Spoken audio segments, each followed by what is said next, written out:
Hi friends, சுண்டைக்காய் வத்த குழம்பு எப்படி செய்யலான்னு பார்ப்போமா? இதுக்கு 1/2 kg அளவுக்கு சுண்டைக்காய் செடியிலேருந்து பறித்து எடுத்து வச்சுருக்கேன். இந்த காம்பெலாம் இந்த மாதிரி கிள்ளி எடுத்துக்கலாம். வெங்காயம், தக்காளி, பூண்டு, மல்லி, கருவேப்பிலை கட் பண்ணி வச்சுருக்கேன்.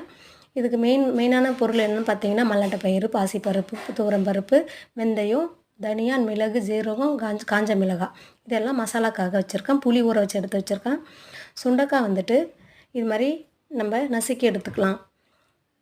நம்ம வீட்டில் இஞ்சி பூண்டு நசுக்கும் இல்லையா, அதோட க்ரஷர் தான் எடுத்து நசுக்கிட்டு இருக்கேன். பாருங்கள், இதுமாதிரி நசுக்கி அந்த விதையெல்லாம் எடுக்கணும். விதை எடுத்து ஒரு 3 தடவை வந்துட்டு அலசி எடுத்துக்கலாம். ஒரு அலசினதுக்கப்புறம் இது மாதிரி இருக்குது பாருங்கள், விதையெல்லாம் போயிடுச்சு. ஒரு 3 தடவை 4 தடவை அந்த விதை போகிற அளவுக்கு நம்ம அலசி எடுத்துக்கலாம். மசாலாவுக்கு இது மாதிரி வறுத்து எடுத்துக்கலாம். வறுத்து எடுத்ததுக்கப்புறம் அதே கடாயில் ஆயில் விட்டு கடுகு போட்டு பொரிஞ்சதுக்கப்புறம் வெங்காயம் போட்டு நல்லா ஃப்ரை பண்ணிக்கலாம். வெங்காயம் நல்லா கோல்டன் கலரில் மாறுற வரைக்கும் ஃப்ரை பண்ணிக்கலாம்.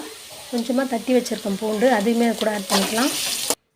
தக்காளி, கருவேப்பிலை இதுவுமே ஆட் பண்ணி உப்பு தேவையான அளவுக்கு ஆட் பண்ணி இந்த அளவுக்கு வர அளவுக்கு நல்லா வதக்கி எடுத்துக்கலாம். நல்லா வதங்கினதுக்கப்புறம் கரைச்சி வச்ச புளியும் 2 ஸ்பூன் அளவுக்கு மிளகாய்த்தூளும் ஆட் பண்ணிக்கலாம். இது ரெண்டுமே கொதித்து வந்ததுக்கப்புறம் தண்ணியுமே தேவையான அளவுக்கு ஆட் பண்ணி கொதிக்க விட்டுக்கலாம்.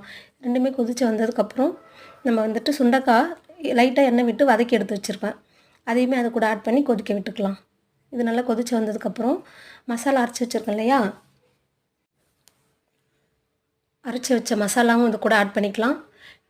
இது நல்லா கொதித்து வந்ததுக்கப்புறம் சுண்டைக்காய் வத்த குழம்பு ரெடி ஆகிடும் நமக்கு. இது மாதிரி சமைச்சு கொடுக்கும்போது எல்லாருமே விரும்பி சாப்பிடுவாங்க. சின்னவங்கலேருந்து பெரியவங்க வரைக்கும் நல்லாவே எல்லாருமே சாப்பிட்லாம். இப்படி சாப்பிடும்போது நிறைய பெனிஃபிட்ஸ் இருக்குது. ரத்த சோகை சரியாகும், இம்யூனிட்டி பவர் வரும் நமக்கு, இதயத்துக்குமே நல்லது. பிடிச்சிருந்தால் லைக் பண்ணுங்கள், கமெண்ட் பண்ணுங்கள், சப்ஸ்கிரைப் பண்ணுங்கள். பாய்.